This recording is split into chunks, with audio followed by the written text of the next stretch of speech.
तारीख थी 11 जून और साल था 2011। गोरखपुर पुलिस को एक सनसनीखेज सूचना मिलती है। सूचना थी कि एक युवती को पहले कत्ल किया गया है और फिर उसकी पहचान छुपाने के लिए उसके चेहरे को वजनदार हथियार से कुचल दिया गया है। खैर, सूचना के बाद थाना पुलिस मौके पर पहुंचती है और शव को कब्जे में लेकर उसकी पहचान के प्रयास शुरू किए जाते हैं। शरीर पर पहने कपड़े और गले में पड़ा तावीज देखने के बाद उसकी पहचान गोरखपुर ही निवासी शिखा दुबे के रूप में होती है। शिखा दुबे के परिजनों को बुलाया जाता है और वह उसकी पहचान कर लेते हैं। परिवारजन उसका अंतिम संस्कार करा देते हैं और अज्ञात लोगों के खिलाफ शिखा की हत्या का मामला दर्ज किया जाता है।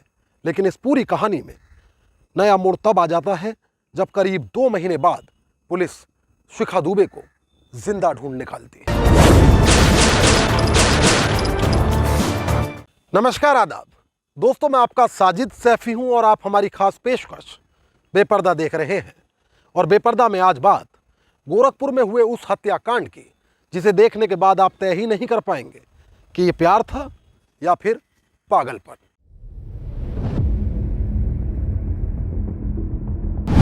तारीख 11 जून 2011, वक्त सुबह के करीब 6 बजे। स्थान गोरखपुर का कैंट इलाका। रात भर सड़कों पर गश्त करके कानून के रखवाले अहले सुबह नींद की आगोश में पहुंचे भर थे कि फोन की एक घंटी ने उनकी गहरी नींद को एक झटके में तोड़ दिया।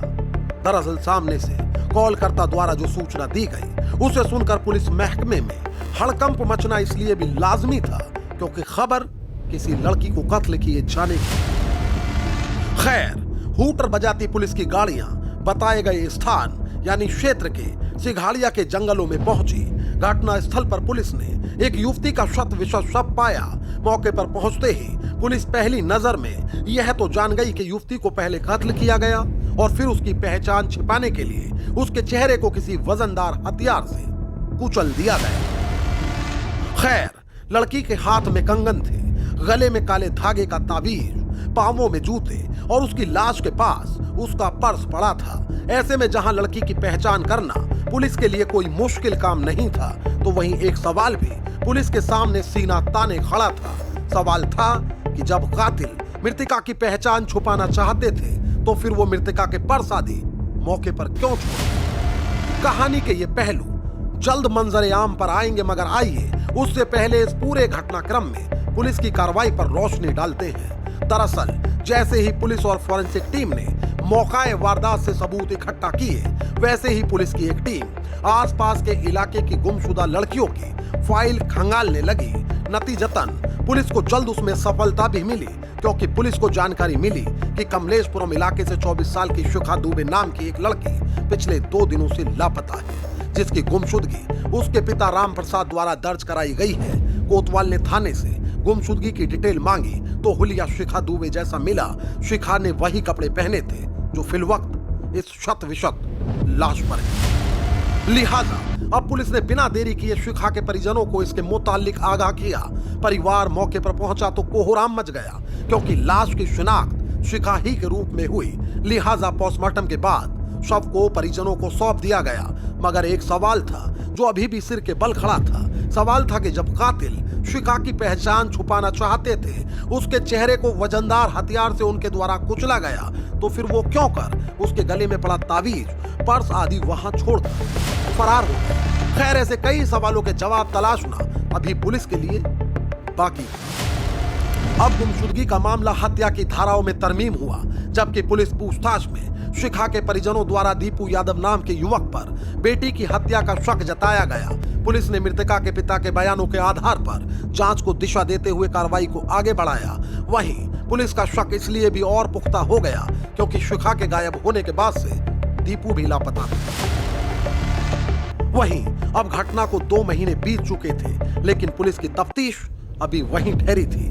तमाम कोशिशों के बाद भी पुलिस दीपू यादव का पता नहीं लगा पाई। उसका फोन बंद था और अब लोगों में पुलिस की कार्यप्रणाली को लेकर नाराजगी बढ़ रही थी। आखिरकार पुलिस ने दीपू यादव के परिजन व करीबी रिश्तेदारों के मोबाइल नंबरों को सर्विलांस पर लगा दिया। पुलिस को उम्मीद थी कि दीपू कभी ना कभी किसी न किसी को जरूर कॉल करेगा और घटना के करीब 2.5 महीने बाद वो घड़ी आई जिसका पूरे पुलिस महकमे को बेसब्री से इंतजार था, क्योंकि आज दीपू यादव ने अपनी बहन को फोन किया है। अब पुलिस ने बिना वक्त गवाए दीपू की बहन को पूछताछ के बाबत हिरासत में लिया। खुलासा हुआ कि दीपू सोनभद्र में है। पुलिस की एक टीम को मौके के लिए रवाना किया गया। टीम सोनभद्र पहुंची तो उसके होशो हवास उड़ गए, क्योंकि सोनभद्र में फकत दीपू ही नहीं था बल्कि उसके साथ जिसके कातिल को पुलिस तलाश रही थी वो शिखा दुबे भी दीपू के साथ जिंदा थी। दरअसल शिखा दुबे और दीपू यादव एक दूसरे को प्यार किया करते थे। समाज की तमाम बंदिशों को लांघकर शिखा ने दीपू से प्यार तो कर लिया, मगर वो बखूबी जानती थी कि उसका परिवार इस प्यार को किसी भी कीमत पर एक्सेप्ट नहीं करेगा। लेकिन शिखा हर कीमत पर दीपू के साथ ही जीवन बिताना चाहती थी। शायद यही कारण था कि उन्होंने एक खौफनाक इबारत लिख डाली।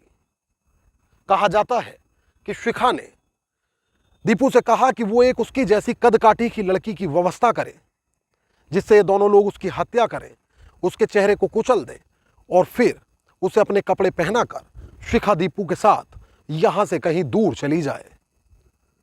मामूल के मुताबिक दीपू ने अपने एक साथी से एक मजदूर महिला को बुलवाया जिसकी कदकाठी बिल्कुल शिखा ही जैसी थी। कहा जाता है कि वो महिला एक मासूम बच्चे की मां थी। ये लोग उसे रोजगार का हवाला देकर गोरखपुर ले आए और लाकर इन लोगों ने उसको कत्ल कर दिया। हालांकि पुलिस ने इन्हें गिरफ्तार कर इनके गुनाह को बेपर्दा कर दिया। अब पुलिस की टीम दीपू और शिखा को गोरखपुर लेकर पहुंची। शिखा के परिजनों को थाने बुलाया गया। शिखा के पिता बहुत देर तक शिखा के गालों को छूकर देखते रहे, क्योंकि वह अपनी आंखों पर यकीन नहीं कर पा रहे थे।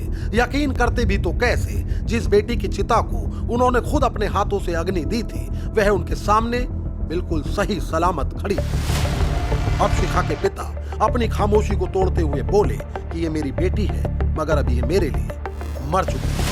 खैर, अब पुलिस और शिखा के बीच सवाल जवाब का सिलसिला शुरू हुआ और इस पूरे घटनाक्रम की परत दर परत खुलनी शुरू हो गई। शिखा ने पुलिस को बताया कि वह दीपू से शादी करना चाहती थी, मगर उसके परिवार को यह कतई गवारा नहीं था और इसी के चलते उनके द्वारा एक खौफनाक इबारत लिखी गई। इन दोनों ने मिलकर साजिश रची कि शिखा की कदकाठी की किसी युवती की हत्या कर उसकी लाश को गोरखपुर में फेंक देंगे और ये दोनों यहाँ से दूर चले जाएंगे। पटकथा लिखी जा चुकी थी, मगर उसे अमली जामा पहनाने के लिए और लोगों की जरूरत थी। लिहाजा दीपू ने अपने दोस्त सुग्रीव और उसके ड्राइवर को इसमें शामिल किया। दरअसल सुग्रीव ट्रांसपोर्ट का काम करता था। वह अक्सर सोनभद्र आता जाता था। दीपू की डिमांड पर सुग्रीव सोनभद्र से शिखा की कदकाठी की पूजा नाम की एक मजदूर महिला को 3,000 रुपये महीना घरेलू काम दिलाने के बहाने गोरखपुर ले आया। गरीब पूजा अपनी 6 महीने की बच्ची को पति के पास छोड़कर गोरखपुर आई थी।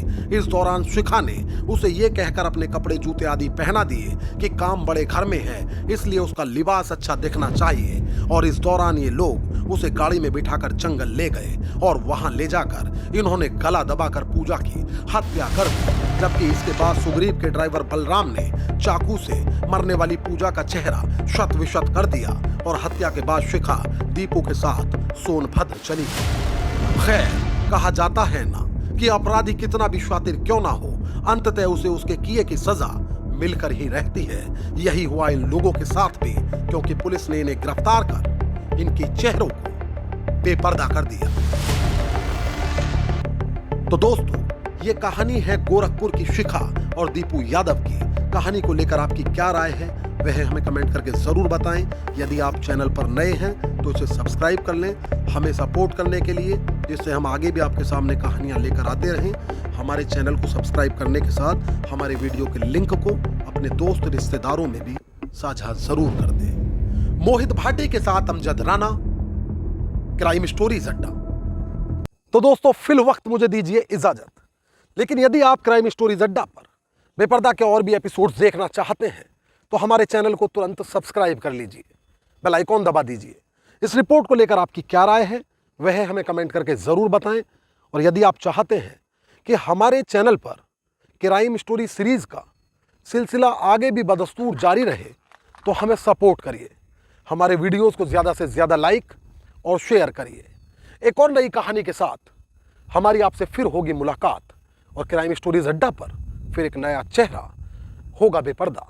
तब तक के लिए आदाब, नमस्कार, जय हिंद।